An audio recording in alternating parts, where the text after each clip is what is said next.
नमस्कार दोस्तों, मैं कुमार धर्मेंद्र। आप सभी का जीवन कला एकेडमी पर स्वागत है। आज हम लोग सिंधु घाटी सभ्यता से महत्वपूर्ण प्रश्न देखेंगे।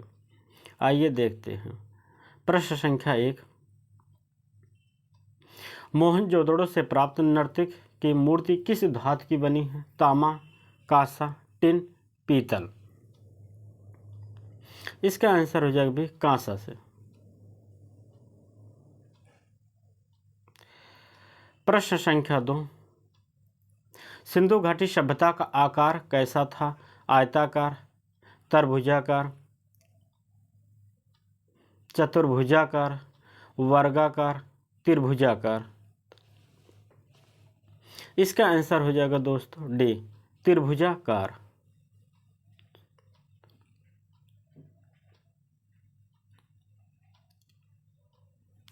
प्रश्न संख्या 3, मोहनजोदड़ो हड़प्पा से प्राप्त मोहरें किस माध्यम में बनाई गई हैं? Bronze, marble, granite, terracotta.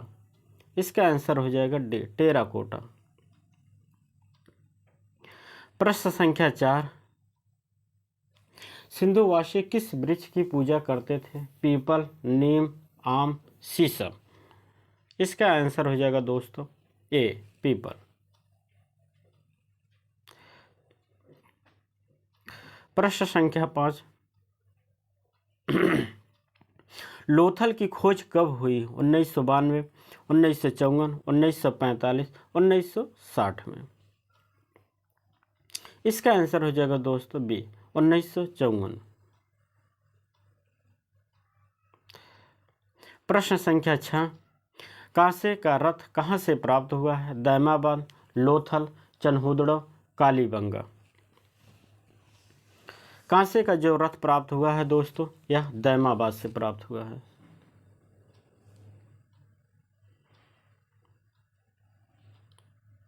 प्रश्न संख्या 7, पंचतंत्र में वर्णित धूर्त लोमड़ी का चित्र कहाँ से प्राप्त हुआ है? कालीबंगा, लोथल, चनहुदड़ो, बनावली।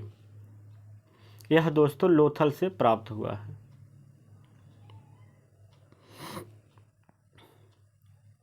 प्रश्न संख्या 8, सिंधुवासी के पुजारी की मूर्ति किस से बनी है? तांबा, चूना पत्थर, संगमरमर, कांसा। यह दोस्तों बनी है चूना पत्थर, सिलखड़ी से।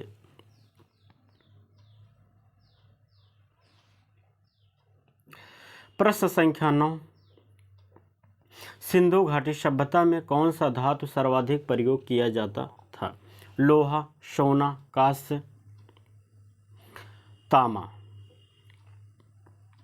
सिंधु घाटी सभ्यता में कौन सा धातु सर्वाधिक प्रयोग किया जाता था? इसका आंसर हो जाएगा दोस्तों तांबा।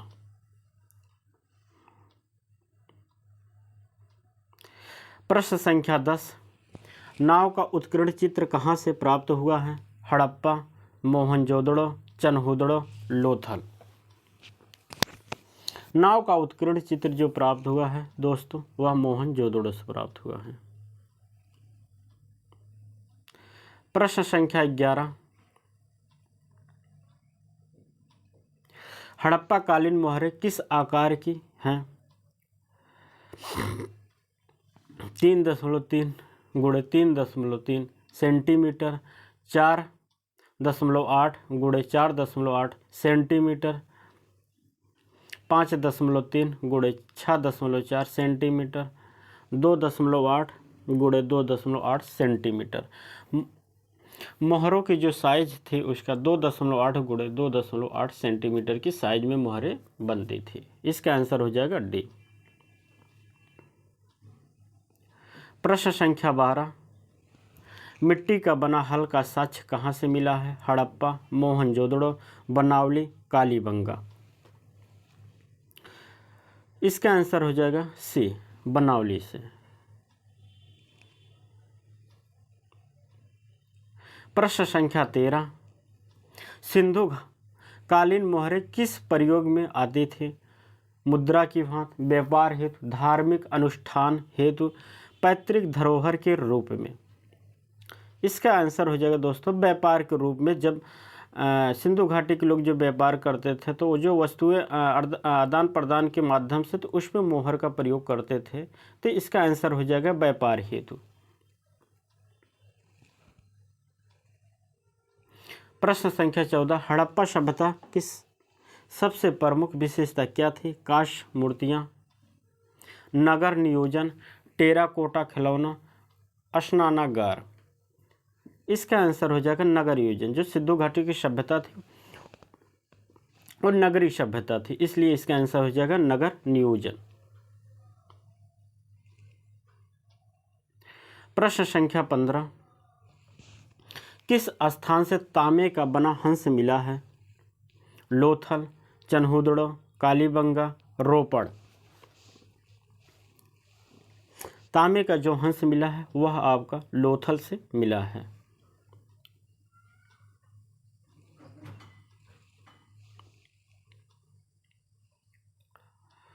प्रश्न संख्या 16, पीतल की बनी बत्तख कहाँ से मिली है? रोपड़, कालीबंगा, लोथल, चन्हुदड़ो।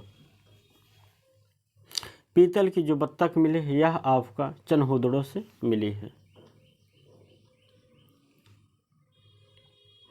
प्रश्न संख्या 17, सिंधु घाटी लिपि लिखी जाती थी दाएं से बाएं की ओर, दाएं से बाएं दोनों ओर से, बाएं से दाएं की ओर, इनमें से कोई नहीं। जो सिंधु घाटी की लिपि लिखी जाती थी दोस्तों वह दाएं से बाएं की ओर लिखी जाती थी पहले पैराग्राफ, जबकि जब दूसरे पैराग्राफ से लिखी जाती थी तो वह दाएं से बाएं लिखी जाती थी। अर्थात कहने का मतलब दाएं से बाएं और बाएं से दाएं लिखी जाती थी। तो इसका आंसर हो जाएगा ए, दाएं से बाएं।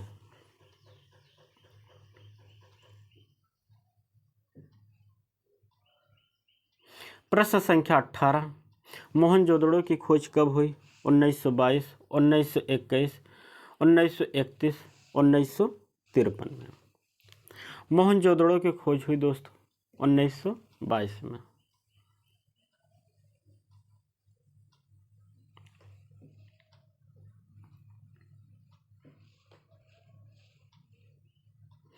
प्रश्न संख्या 19, हड़प्पा में मिट्टी के बर्तनों पर किस रंग का प्रयोग हुआ है? लाल, पीला, काला, हरा।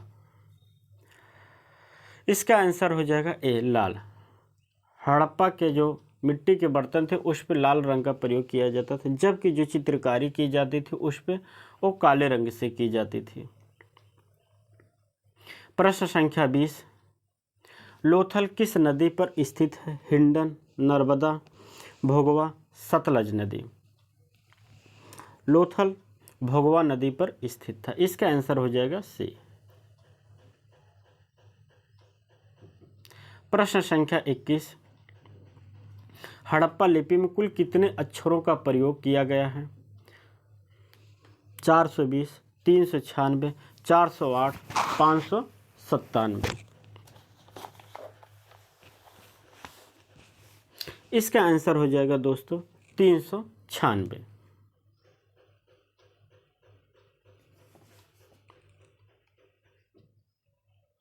प्रश्न संख्या 22,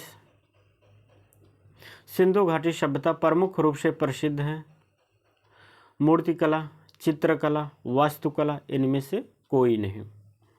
सिंधु घाटी की जो सभ्यता प्रमुख रूप से प्रसिद्ध है वह आपके वास्तुकला के लिए प्रसिद्ध है, जबकि अगर प्रमुख नहीं होता तो सिंधु घाटी की सभ्यता मूर्तिकला, चित्रकला, वस्तु तीनों के लिए प्रसिद्ध है। लेकिन जबकि अगर प्रमुख रूप से पूछे तो आपका वास्तुकला हो जाएगा। तांबे की बैलगाड़ी कहाँ से प्राप्त हुआ है? दैमाबाद, कालीबंगा, लोथल, मोहनजोदड़ो।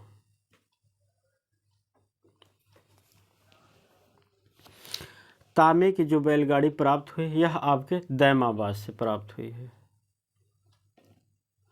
प्रश्न संख्या 24,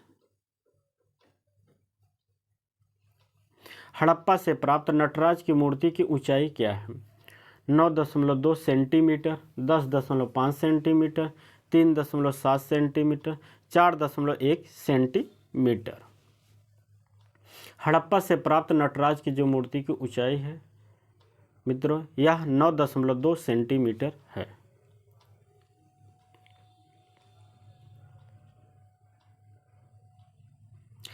प्रश्न संख्या 25, सिंधु सभ्यताकालीन स्थल आलमगीरपुर कहाँ स्थित है? इलाहाबाद, प्रतापगढ़, मेरठ, भदोही। यह आपका मेरठ में प्रसिद्ध है आलमगीरपुर, जो हिंडन नदी के किनारे स्थित है।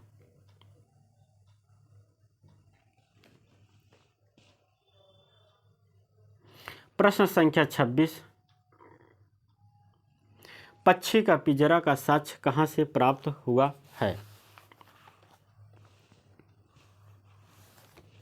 हड़प्पा, मोहनजोदड़ो, लोथल, कालीबंगा। पक्षी का पिंजरा हड़प्पा से प्राप्त हुआ है। प्रश्न संख्या 27, भेड़ और हाथी की संयुक्त प्रस्तर की मूर्तियां कहाँ से मिली हैं? मोहनजोदड़ो, दैमाबाद, रंगपुर, रोपड़।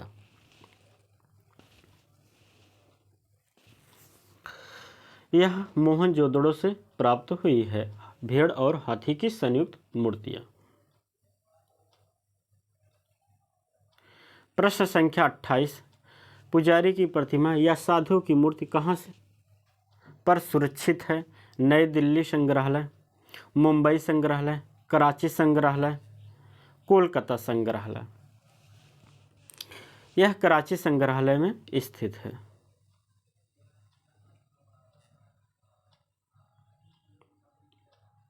प्रश्न संख्या 29, ऊंट की हड्डी के साक्ष्य कहाँ से मिले हैं?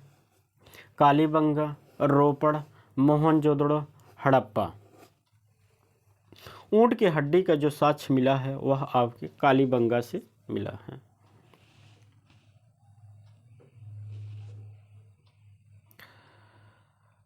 प्रश्न संख्या 30, मनुष्य के साथ कुत्ते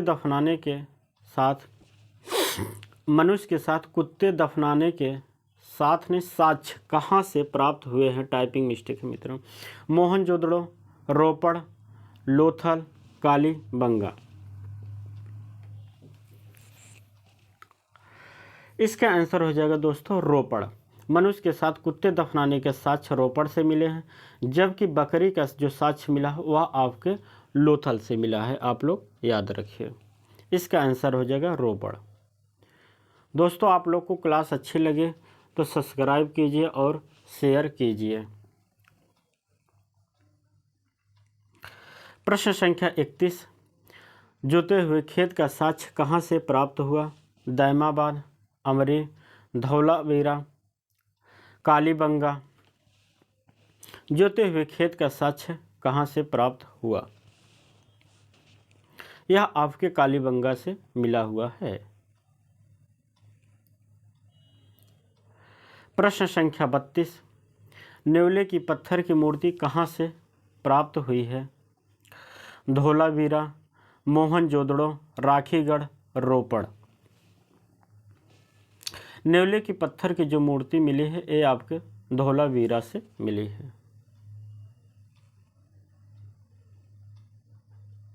धौलावीरा को सफ़ेद कुआं भी कहा जाता है। तांबे की कुत्ते की मूर्ति कहाँ से प्राप्त हुआ है? सुर, कोतड़ा, लोथल, कालीबंगा। इनमें से कोई नहीं। तांबे की जो कुत्ते की मूर्ति मिली है यह आपके लोथल से प्राप्त हुई है। इसका आंसर हो जाएगा बी। प्रश्न संख्या 34, सिंधु सभ्यता की पूर्वोत्तर सीमा क्या? सिंधु सभ्यता की पूर्वोत्तर सीमा क्या है? पूर्वोत्तर सीमा दैमाबाद, लोथल, मांडा, आलमगीरपुर। आलमगीरपुर। इसका आंसर हो जाएगा आंसर डी, आलमगीरपुर। सिंधु सभ्यता के उत्तर सबसे सीमा है मांडा में, जबकि दक्षिणतम सीमा पूछे तो दैमाबाद हो जाएगा, पूर्वोत्तर सीमा पूछे तो आलमगीरपुर हो जाएगा, और पश्चिम की सीमा पूछे तो सुतकांगडेर हो जाएगा ठीक है, जो पाकिस्तान में पड़ता है। प्रश्न संख्या 35 सिंध का बाग किस स्थल को कहा जाता है? मोहनजोदड़ो, लोथल, हड़प्पा, रोपड़। इसका आंसर हो जाएगा ए, मोहनजोदड़ो को कहा जाता है।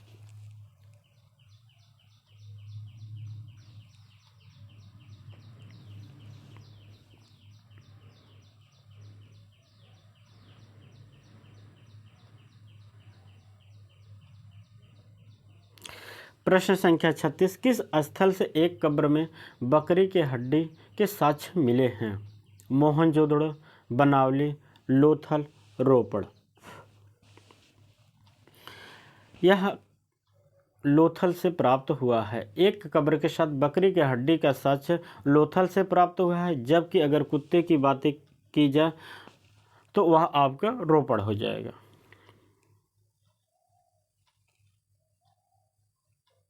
प्रश्न संख्या 37 हड़प्पा नगर के दक्षिण दिशा में एक कब्रिस्तान मिला है जिसे नाम दिया गया है R21, R37, R26, R37। इसका आंसर हो जाएगा R37।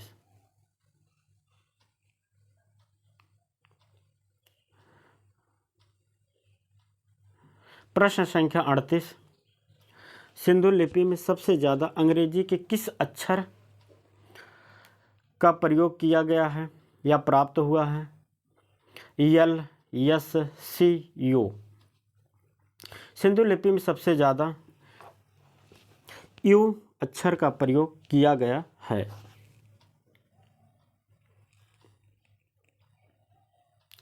प्रश्न संख्या 39 हड़प्पा से मोहनजोदड़ो की कितनी किलोमीटर दूरी है? हड़प्पा से मोहनजोदड़ो की कितनी किलोमीटर दूरी है? 220, 482, 356, 154 किलोमीटर। तो इसका आंसर हो जाएगा बी, 482 किलोमीटर। यह स्थल एक दूसरे से 482 किलोमीटर दूर है। प्रश्न संख्या 40 स्वतंत्रता के बाद हुई खुदाई में सबसे अधिक स्थल कहाँ प्राप्त हुए हैं? राजस्थान, पंजाब, गुजरात, मध्य प्रदेश। इसका आंसर हो जाएगा गुजरात। जब पूछे स्वतंत्रता के बाद सर्वाधिक स्थल की खुदाई कहाँ पर हुई तो गुजरात हो जाएगा, लेकिन जब पूछे कि स्वतंत्रता के बाद सर्वप्रथम किस स्थल की खुदाई हुई तो आपका आंसर हो जाएगा रोपड़। याद रखिए आप लोग। प्रश्न संख्या 41 वक्राकार ईंटें कहाँ से प्राप्त हुई हैं? रोपड़, चनहुदड़ो, मोहनजोदड़ो, कालीबंगा। इसका आंसर आप सभी को पता होगा, चनहुदड़ो है। वक्राकार ईंटें चनहुदड़ो से, जबकि अलंकृत ईंटें पूछे तो आपका कालीबंगा हो जाएगा। प्रश्न संख्या 42 और यह आज का अंतिम प्रश्न है दोस्तों। आप लोग को क्लास कैसी लगी कमेंट करके बताइए और ज़्यादा से ज़्यादा आप लोग क्लास को शेयर कीजिए, सब्सक्राइब कीजिए, जिससे मैं जल्द से जल्द लाइव क्लास आप लोगों के बीच ले सकूं। प्रश्न संख्या 42 मोहनजोदड़ो से प्राप्त नित्यांगना की मूर्ति की लंबाई क्या है? 10.5 सेंटीमीटर, 8.4 सेंटीमीटर, 9.3 सेंटीमीटर, 12.5 सेंटीमीटर। इसका आंसर हो जाएगा दोस्तों 10.5 सेंटीमीटर।